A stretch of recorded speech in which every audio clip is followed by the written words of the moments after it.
Assalamualaikum warahmatullahi wabarakatuh. Perkenalkan, nama saya Siti Sari Ainun Muslimah Jamaluddin. NIM S1E 019-303. Kelas 5H nomor urut 33. Di video kali ini saya akan menjawab soal ujian tengah semester mata kuliah Pembelajaran Bahasa dan Sastra Indonesia SD. Dalam soal UTS ini terdiri dari 4 soal. Soal pertama yaitu konsep belajar dan pembelajaran bahasa Indonesia SD. Dalam belajar dan pembelajaran bahasa terdapat 3 tipe belajar. Tipe yang pertama, belajar bahasa. Belajar bahasa merupakan perubahan tingkah laku yang relatif permanen dan merupakan hasil pelatihan berbahasa yang mendapatkan penguatan. Tipe yang kedua yaitu belajar melalui bahasa. Maksudnya dari belajar melalui bahasa yaitu seseorang menggunakan bahasa untuk mempelajari pengetahuan, sikap, dan keterampilan. Dalam konteks ini, bahasa berfungsi sebagai alat untuk mempelajari sesuatu seperti matematika, sejarah, PKN, atau pendidikan kewarganegaraan, IPA, IPS, dan lain sebagainya. Tipe yang ketiga yaitu belajar tentang bahasa.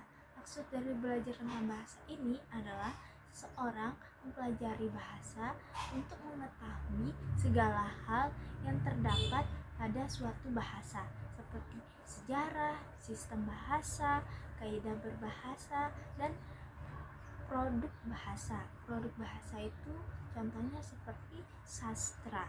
Soal yang kedua yaitu mempelajari tentang prinsip pembelajaran bahasa Indonesia. Prinsip merupakan asas dasar yang tidak boleh diabaikan dalam pembelajaran. Dalam konteks pembelajaran bahasa terdapat beberapa prinsip pembelajaran bahasa yang ditetapkan dalam kurikulum 2013. Di antaranya, prinsip yang pertama, dari peserta didik diberitahu menuju peserta didik mencari tahu. Maksud dari prinsip ini adalah menekankan bahwa siswa harus lebih aktif di dalam kelas.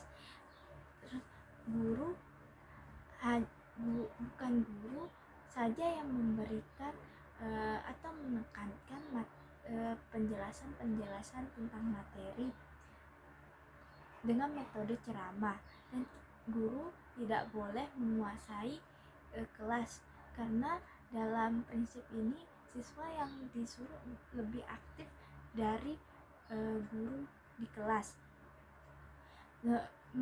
Memberikan kesempatan juga kepada siswa untuk mencari tahu.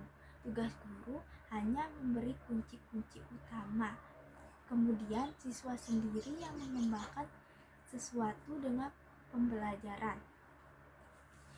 Prinsip yang kedua, dari guru sebagai satu-satunya sumber belajar menjadi belajar berbasis aneka sumber belajar.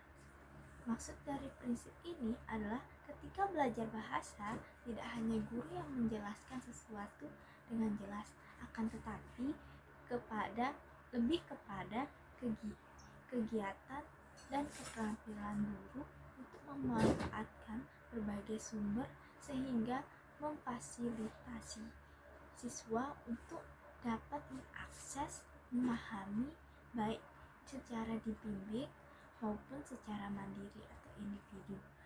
Prinsip yang ketiga, dari pembelajaran parsial menuju pembelajaran terpadu. Prinsipnya yaitu dari pembelajaran parsial menuju pembelajaran terpadu. Kalau dulu maksud dari prinsip ini adalah kalau dulu pembelajarannya tuh bukunya tuh terpisah-pisah. Misalnya pembelajaran IPS memiliki satu buku saja. Untuk pembelajaran bahasa Indonesia juga seperti itu, memiliki satu buku saja, dan dalam satu buku tersebut hanya memiliki atau membahas tentang materi IPS saja, bahasa Indonesia. Sedangkan sekarang ditarik dalam satu baris tema yang menghubungkan semua materi. Contohnya bahasa berkaitan dengan IPS, yang dimana materinya tuh tentang tes deskripsi. Contoh materinya tuh bagaimana sih keadaan lingkungan sekitar rumah. Nah, dalam materi tersebut siswa diberikan tugas untuk menjelaskan keadaan lingkungan sekitar dengan bentuk tes deskripsi. Prinsip pembelajaran yang keempat, dari pembelajaran yang menekankan jawaban tunggal menuju pembelajaran dengan jawaban yang kebenarannya multidimensi. Maksud dari prinsip ini adalah kalau menjawab satu soal, kita hanya fokus menjawab kepada satu soal tersebut. Sekarang siswa dituntut untuk menjadi berpikir lebih kritis. Misalnya dari satu pertanyaan siswa bisa menjawab berbagai jawaban. Soal yang nomor 3, pendekatan metode dan strategi pembelajaran bahasa Indonesia SD. Salah satu pendekatan pembelajaran bahasa yaitu pendekatan kontekstual, di mana guru diharapkan dapat mengajak siswa belajar sesuai konteks. Pembelajaran diarahkan untuk mengaitkan materi pembelajaran guna memecahkan masalah dalam kehidupan sehari-hari. Dalam pendekatan kontekstual terdapat beberapa komponen. Komponen yang pertama yaitu menemukan atau inquiry. Menemukan merupakan bagian inti dari kegiatan pembelajaran berbasis kontekstual, karena pengetahuan dan keterampilan yang diperoleh siswa diharapkan bukan hasil mengingat seperangkat fakta-fakta, tetapi hasil dari menemukannya sendiri. Kegiatan menemukan merupakan sebuah siklus yang terdiri dari evaluasi, bertanya, mengajukan dugaan, pengumpulan data, dan penyimpulan. Yang komponen yang ketiga yaitu refleks. Refleks merupakan cara berpikir atau respon tentang apa yang baru dipelajari atau berpikir ke belakang tentang apa yang sudah dilakukan di masa lalu. Realisasinya dalam pembelajaran, guru menyiasatkan waktu sejenak agar siswa melakukan refleksi yang berupa pertanyaan langsung tentang apa yang diperoleh hari ini. Yang ketiga, komponen yang ketiga yaitu penilaian sebenarnya atau assessment atau authentic assessment. Maksud dari penilaian sebenarnya adalah proses yang dilakukan guru untuk mengumpulkan informasi tentang perkembangan belajar yang dilakukan siswa. Penilaian ini dilakukan untuk mengetahui apakah siswa benar-benar belajar atau tidak, dan apakah pengalaman belajar siswa memiliki pengaruh yang positif terhadap perkembangan baik intelektual maupun mental. Penilaian yang autentik dilakukan secara terintegrasi dengan proses pembelajaran. Penilaian ini dilakukan secara terus-menerus selama kegiatan pembelajaran berlangsung. Oleh karena itu, tekanannya diarahkan kepada proses belajar, bukan hasil belajar. Terdapat beberapa karakteristik CTL. Yang pertama, kerjasama. Yang kedua, saling menunjang. Yang ketiga, menyenangkan, tidak membosankan. Yang keempat, belajar bergairah. Belajar dengan bergairah. Yang kelima, pembelajaran terintegrasi. Yang keenam, menggunakan berbagai sumber. Yang ketujuh, siswa aktif. Yang kedelapan, sharing dengan teman. Yang kesembilan, siswa kritis, guru kreatif. Yang kesepuluh, dinding dan lorong penuh dengan hasil kerja siswa, peta-peta, gambar, artikel, humor, dan lain-lain.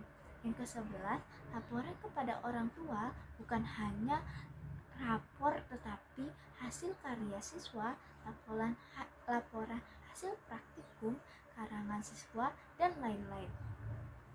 Soal yang keempat, IPK dan tujuan pembelajaran.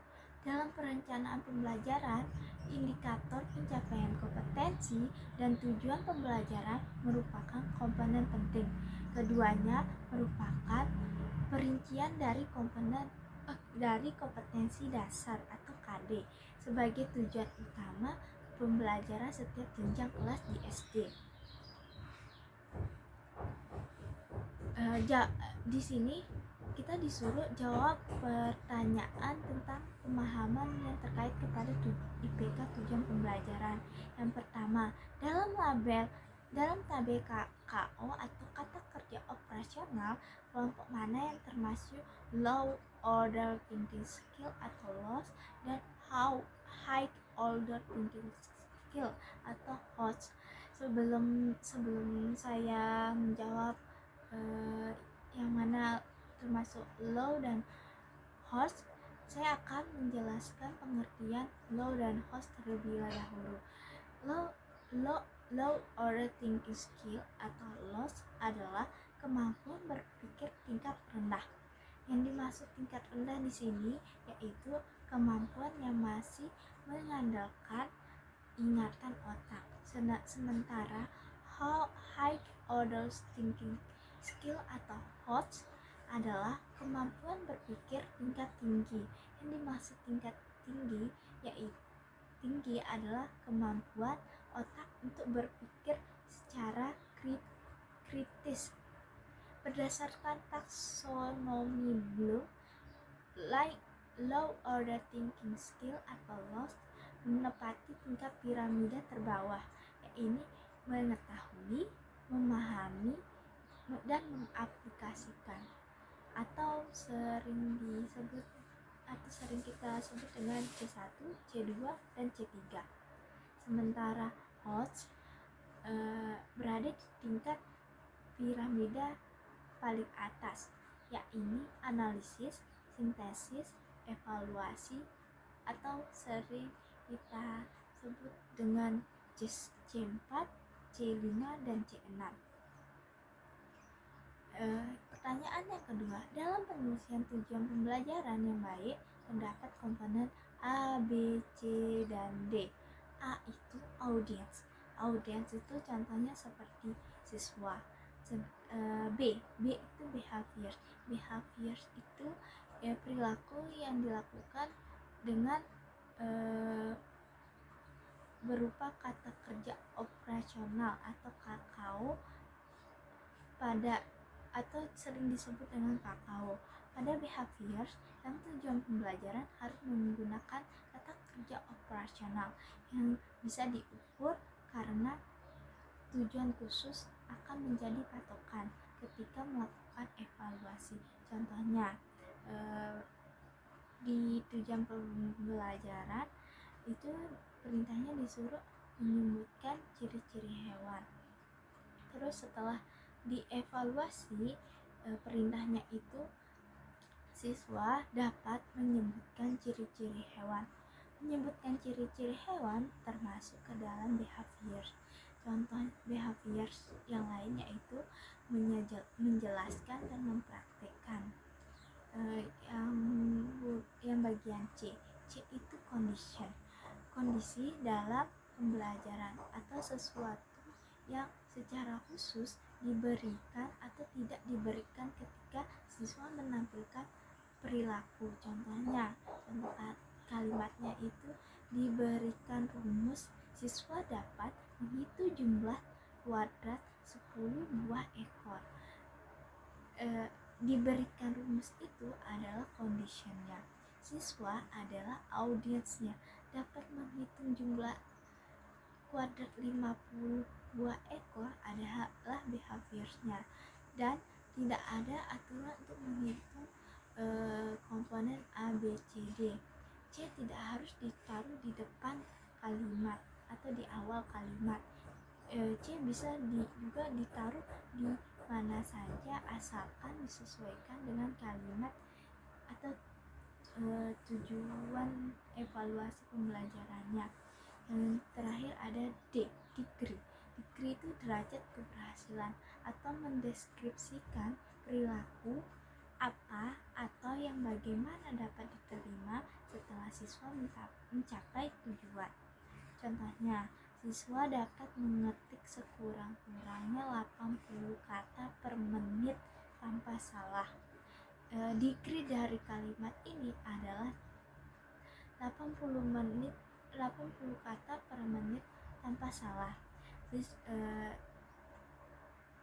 Dari contoh ini, siswa itu termasuk audiens, dapat mengetik termasuk behavior sekurang-kurangnya 80 kata per menit tanpa salah, itu adalah degree. Dalam membuat tujuan pembelajaran, hindari degree yang menggunakan dengan benar dan dengan tepat. Ya, C. Di sini terdapat beberapa contoh tujuan pembelajaran. Yang pertama, siswa dapat membuat pantun sesuai kaidah penulisan pantun. Contoh tujuan pembelajaran tersebut belum memenuhi kaidah penulisan tujuan pembelajaran karena hanya terdapat audience dan behavior saja.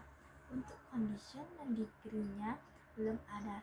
Seharusnya jika kaidahnya benar adalah kalimatnya seperti ini. Setelah membaca buku teks, siswa dapat